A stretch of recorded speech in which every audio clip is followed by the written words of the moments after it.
जय हिंद बच्चों। इस समय आप लोग महामना इंस्टीट्यूट के यूट्यूब चैनल से जुड़े हुए हैं और इस चैनल में मैं आपका स्वागत करता हूं। आज हम लोग क्लास 11th हिंदी माध्यम के केमिस्ट्री और केमिस्ट्री में फर्स्ट चैप्टर हम लोग रसायन विज्ञान की मूलभूत अवधारणाएं पढ़ रहे हैं और मूलभूत अवधारणाओं के अंतर्गत हम लोग स्टाइशियोमेट्रिक अनुपात के बारे में पढ़े थे। अब उससे संबंधित गणनाएं होंगी और उन गणनाओं को पढ़ने के लिए हमें विलयन को जानना जरूरी है, क्योंकि विलयन से भी रिलेटेड गणनाओं को हमें यहाँ करना है। तो हम विलयन कि सबसे पहले विलयन की डिफिनीशन और विलयन के सांद्रण या सांद्रता से संबंधित डिफिनीशन को हम आपको बताएंगे। लेकिन इसके पहले मैं आपको बता दूं कि अगर आप चैनल पे नए हैं तो चैनल को सब्सक्राइब जरूर कर लीजिए, बेल आइकन को भी प्रेस कीजिए, वीडियो को मैक्सिमम स्टूडेंट तक शेयर करें ताकि मैक्सिमम स्टूडेंट इस इम्पॉर्टेंट टर्म को अच्छी तरह से समझ सकें। और अगर किसी प्रकार की दिक्कत समझ में आती है तो आप कमेंट करें और आप वीडियो को लाइक ज़रूर करें। तो चलिए शुरू करते हैं। हम आपको विलयन के बारे में बताने जा रहे हैं। विलयन क्या है आप समझें। दो या दो से अधिक पदार्थों के समांगी मिश्रण को ही विलयन कहते हैं। तो अब समांगी मिश्रण का क्या मतलब होता है? तो समांगी मिश्रण का मतलब दोनों पदार्थ आपस में इस प्रकार मिल जाएं कि उनके प्रत्येक भाग का घनत्व तो एक समान हो जाए, तो हम कहेंगे समांगी मिश्रण। तो दो या दो से अधिक पदार्थों के समांगी मिश्रण को ही विलयन कहते हैं। विलयन में जो पदार्थ अधिक मात्रा में रहता है उसको हम विलायक यानी कि उसको हम सॉल्वेंट कहते हैं।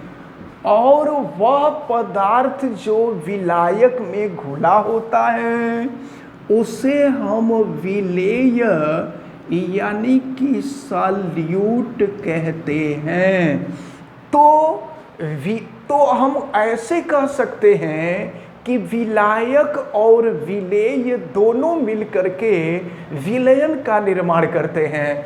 अगर हम एक उदाहरण लें, जैसे मान लीजिए पानी लिया जाए तो पानी विलायक होता है और अगर उसमें चीनी घोल दिया जाए तो चीनी विलेय होता है।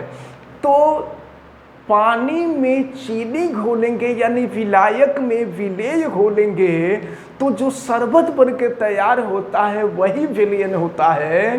तो दो या दो से अधिक पदार्थों के समांगी मिश्रण को ही विलयन कहते हैं।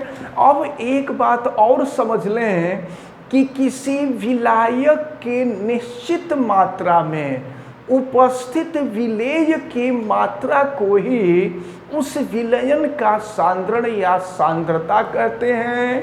अब विलयन के सांद्रण या सांद्रता को निरूपित करने के लिए ढेर सारे मात्रक होते हैं, जिसमें आपको पढ़ना होगा भार प्रतिशतता के बारे में, आयतन प्रतिशतता के बारे में, ग्राम प्रति लीटर सांद्रता के बारे में, फिर मोलरता के बारे में पढ़ना होगा, फार्मलता के बारे में पढ़ना होगा, नॉर्मलता के बारे में पढ़ना होगा, मोललता के बारे में पढ़ना होगा, मोल प्रभाज के बारे में पढ़ना होगा। जब इतनी सारी चीज़ें हम लोग पढ़ लेंगे तब इससे संबंधित हम लोग न्यूमेरिकल को सॉल्व करेंगे। अब हम लोग विलयन की सांद्रण या सांद्रता को व्यक्त करने का जो सबसे पहला तरीका है वो है भार प्रतिशतता, और हम लोग भार प्रतिशतता को देखेंगे। तो भार प्रतिशतता की डिफिनीशन क्या है समझिए। किसी विलयन के 100 ग्राम में उपस्थित विलेय के ग्रामों में भार को ही उस विलयन की भार प्रतिशतता कहते हैं। अगर आपको किसी विलयन की भार प्रतिशतता निकालनी होगी तो भार प्रतिशतता निकालने के लिए फार्मूला होगा विलेय का भार बटा में विलयन का भार इंटू हो जाएगा 100। तो इस तरह से आप भार प्रतिशतता निकालेंगे। और सुन लीजिए, जैसे मान लीजिए अगर आपसे कहा जाता है कि किसी विलयन की भार प्रतिशतता 15% है, 15% है, तो इसका मतलब ये हुआ कि विलयन के 100 ग्राम में विलेय का 15 ग्राम घुला हुआ है। अब हम लोग देखेंगे नेक्स्ट टर्म जो है वो आयतन प्रतिशतता है। तो इस भार के जगह पर आयतन हो जाता है, ये सेकंड मात्रक है विलयन के सांद्रता का, और ये है आयतन प्रतिशतता। आयतन यानी वॉल्यूम परसेंटेज, ये हो जाएगा वॉल्यूम परसेंटेज। वॉल्यूम परसेंटेज क्या है? तो फार्मूले में जहाँ जहाँ भार है वहाँ वहाँ हम आयतन कर देंगे, तो ये फार्मूला मिल जाएगा। यहाँ भार के जगह पर आयतन, यहाँ भी भार के जगह पर आयतन। और डिफिनीशन अब समझें आप कि किसी विलयन की आयतन प्रतिशतता क्या होती है। देखें, किसी विलयन के 100 मिलीलीटर में विलेय हुए विलेय के मिलीलीटरों की संख्या को ही उस विलयन की आयतन प्रतिशतता कहते हैं। दोनों डिफिनीशन में अंतर सिर्फ ये है कि वहाँ 100 ग्राम कह रहे थे, यहाँ 100 मिलीलीटर हम कह रहे हैं। तो किसी विलयन के 100 मिलीलीटर में विलीन हुए विलेय के मिलीलीटरों में संख्या को या मिलीलीटरों में मात्रा को ही उस विलयन की आयतन प्रतिशतता कहते हैं। और आयतन प्रतिशतता बराबर होता है विलेय का आयतन बटा में विलयन का आयतन गुणे 100।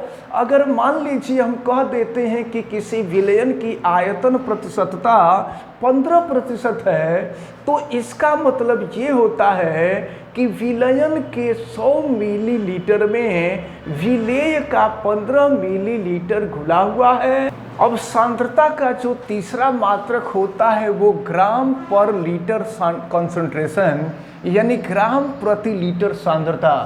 तो ग्राम प्रति लीटर सांद्रता का मतलब क्या होता है कि किसी विलयन के 1 लीटर में विलेय का जितना ग्राम विलीन हुआ होता है उसे ही उस विलयन की ग्राम प्रति लीटर सांद्रता कहते हैं। अगर ये कहा जाए कि किसी विलयन की सांद्रता 5 ग्राम प्रति लीटर है, तो इसका मतलब ये हुआ कि विलयन के 1 लीटर में विलेय का 5 ग्राम घुला हुआ है। और अगर ग्राम प्रति लीटर सांद्रता आपको ज्ञात करना है, ग्राम प्रति लीटर सांद्रता के लिए फार्मूला होता है विलेय का भार ग्राम में,